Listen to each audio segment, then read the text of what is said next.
Vincent.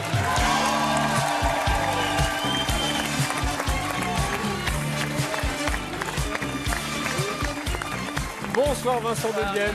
Vincent de Dienne, Jean Dujardin. Vous connaissez ou pas? Non. Non, pas franchement. Non. Mais vous ressemblez vachement à Psychologie Magazine. Oui, Je sais pas si on vous l'a déjà oui, c'est vrai, c'est vrai. Dans lequel il y a un échantillon de tisane. Exactement, aux Ouais. fruits rouges. Bon. Exactement. Alors, on commence avec Psychologie Magazine, justement, d'ailleurs, qui, comme toujours, pose plein de questions auxquelles on n'avait pas spécialement envie de réfléchir. Par exemple, où en est votre couple? Bah, il t'emmerde. Il a foutu le camp avec ma joie, la PlayStation et mes capacités érectiles. T'as d'autres questions? Oui, visiblement oui. Qui êtes-vous vraiment? Bah, je viens de te le dire, hein, un homme sans joie, sans jeu et sans jus. Et puis, cette question moins pénible, mais tout aussi complexe, Sabine de Nîmes demande « Ma fille, 1 an, est née d'un don anonyme d'ovocytes en Ukraine. Que lui dire sur sa conception ?»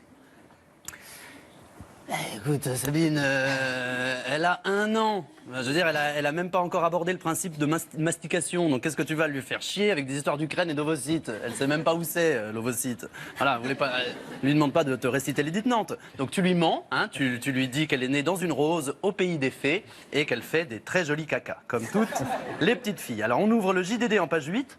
À Marseille, une femme se prépare. Eh oui, mais c'est trop léger comme actu. Ça suffit pas pour faire un article. À Angoulême aussi, il y a des gens qui se préparent. À Cognac, il y a un monsieur qui se chausse. Ça fait pas l'ouverture du JT, vous imaginez sinon?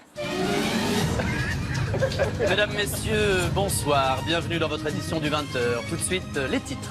À Arles, une femme a enfilé sa parka. On retrouvera sur place notre envoyé spécial Raymond Caouet. À la fin de cette édition, nous recevrons Isabelle Kerguelen. Souvenez-vous, il y a quelques semaines, cette Française courageuse avait fait des pattes. Le point météo, il fera un temps ainsi que des températures sur l'ensemble du territoire, notamment dans des villes. Et puis on l'apprend à l'instant, à Nancy, un étudiant a dévoré 14 nonagénaires. Non, je plaisante, un étudiant étudie simplement. Voilà. Merci le JDD. Et puis sinon, dans Le Monde, une info plus spectaculaire. Une possible erreur humaine aurait dévié la trajectoire d'Ariane 5. Il s'agit d'une alerte sérieuse qui doit nous interpeller tous, écrit Alain Charmeau, président d'Ariane Group. Ok. Ok, c'est ok pour moi, Alain, je suis interpellé. Mais du coup, que fais-je? Que fais-je, Alain? Quelle est la procédure? What is the fucking procedure, Aline? Aline! Oh putain, on a perdu Alain, c'est la merde. Oui, c'est anxiogène, l'actu. Le Parisien.fr revient sur les nouveaux rebondissements de l'affaire Daval, et notamment sur le présumé complice. Bon, c'est vrai, faut pas rire. Retrouvé mort dans son jardin des Moulins le 6 janvier dernier, les enquêteurs avaient conclu à un suicide, même s'il avait été noté qu'après s'être tiré une balle dans la tête, l'homme avait caché le fusil et marché 40 mètres jusqu'à son cabanon de jardin. D'accord, et donc ça c'est conclu. On reste là-dessus. D'accord, mais qui sont les enquêteurs? Ce sont des 7-13 ans qui ont mené l'enquête? Il faut mettre des pointures sur un dossier comme ça. Après s'être tiré une balle dans la tête, l'homme avait caché le fusil et marché 40 mètres jusqu'à son cabanon de jardin. Plusieurs hypothèses. Le suicidé est-il un homme extrêmement maniaque, ne supportant pas le désordre posthume?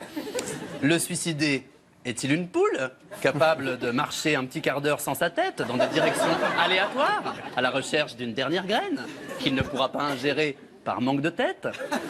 Le suicidé a-t-il été suicidé par un autre individu?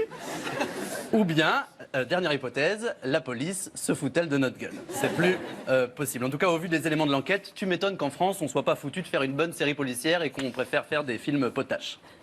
Bonne nouvelle pour Harry Habitant. Dans GQ, Jean-Frédéric Chapuis, Arnaud Bovalenta, Jonathan Midol, que sont-ils devenus? Que sont-ils tout court, non? Qui ont-ils toujours été et qui devenaient-ils quand ils étaient des gens qu'on ne connaissait pas et qu'on ne savait pas ce qu'ils allaient devenir puisqu'on ne les connaissait pas? Et en parlant de gens que je ne connais pas, VSD nous propose un spécial JO. Je savais même pas que c'était encore les JO bientôt. La semaine prochaine, Ouais, cette semaine. C'est trop souvent les JO, non? Ça devrait être une fois dans la vie, les JO. Comme la mort. Enfin, pour moi, ça suffirait. En tout cas, c'est l'occasion de faire la connaissance de cette skieuse américaine et de lui adresser un témoignage de soutien suite à la publication de cette photographie. Parce que même si elle ramène de l'or, elle sera à jamais la blonde qui pétait dans sa robe. Et puis, je sais pas pourquoi. Il n'avait rien à dire. Je sais pas pourquoi. Les sportifs masculins, on les met sur des... Les skieurs masculins, on les met sur des skis. Et les skieuses féminines, on leur dit « On a une idée, on va faire un truc. » On comprend pas. Et puis signalons la sortie en kiosque d'un nouveau magazine hebdo, dont le slogan est « Lisez-nous, lisez-vous ». Alors je vous en parle pas trop parce que je voudrais pas qu'on s'attache, parce qu'à mon avis ça va pas durer cette affaire. Il est tout triste ce magazine, non? Il est tout triste et mignon à la fois, regardez. Je suis hebdo, je suis le nouveau magazine. J'aimerais tellement qu'on m'achète pour la somme astronomique de 3,50 €. Est-ce que quelqu'un peut me lire et m'acheter s'il vous plaît? Bon, je suis en train de m'attacher moi, tu vois finalement. Surtout qu'en page 57, il y a un jeu. La chasse aux erreurs, il s'agit de trouver les 5 fautes d'orthographe dans un texte. Alors ça, c'est pas un jeu, c'est un métier. Ça s'appelle prof de français, tout simplement. Il y a un manque de ludisme au sein de la rédaction, et puis il y a un manque de rédaction au sein de la rédaction. Il y a même des pages qu'il faut qu'on remplisse nous-mêmes à la fin, regardez. Il y a des pages qui sont... Cette page est la vôtre, presque blanche, afin que vos notes, vos trouvailles, vos émotions y impriment la tonalité de la semaine. Pas con, regarde celle-là. À la fin, en fait, il faut qu'on fasse l'article nous-mêmes, il faut qu'on fasse le journal nous-mêmes. Mais c'est bien, c'est comme un bloc-notes. Simplement, on a notre propre matériel de bureau, donc on n'a pas besoin d'hebdo. Le Parisien, page 4. Yann Arthus Barthès Bertrand Blier, le gars à moustache qui fait des photos du haut, là, a équipé le zouave du pont de l'Alma d'un gilet de sauvetage fluo pour sensibiliser sur l'impact du dérèglement climatique. Et ça, c'est bien. C'est vrai qu'utiliser le patrimoine pour faire passer des messages, c'est efficace. À l'instar d'Act Up en 93 et sa capote géante sur l'obélisque de la Concorde. J'ai réfléchi à d'autres happenings. Je vous les soumets. Vas-y. Bâcher la Tour Eiffel en tente de camping pour alerter sur le fléau du mal-logement. Faire une grosse trace de pneus au fond du Panthéon pour dénoncer les conditions de vie et de travail dans les maisons de retraite. Ou enduire l'Arc de Triomphe de préparation H pour sensibiliser contre les violences hémorroïdaires ou policières. C'est selon. À propos d'hémorroïdes...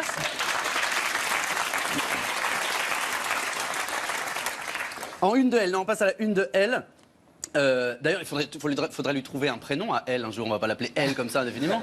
Elles ont toutes des prénoms, ces copines. Il y a Marie-Claire, Marie-France, Marianne, Madame Figaro. Il n'y a que elle qui s'appelle elle. Bon, donc en attendant, je vais l'appeler Fabienne. En une de Fabienne, Estelle Lefébure, Estelle Lefémur en l'occurrence. Et en page 74 de Fabienne, comment j'ai multiplié mon intelligence par 10? Eh ben, en étant très con au départ. Bonsoir. Merci Vincent.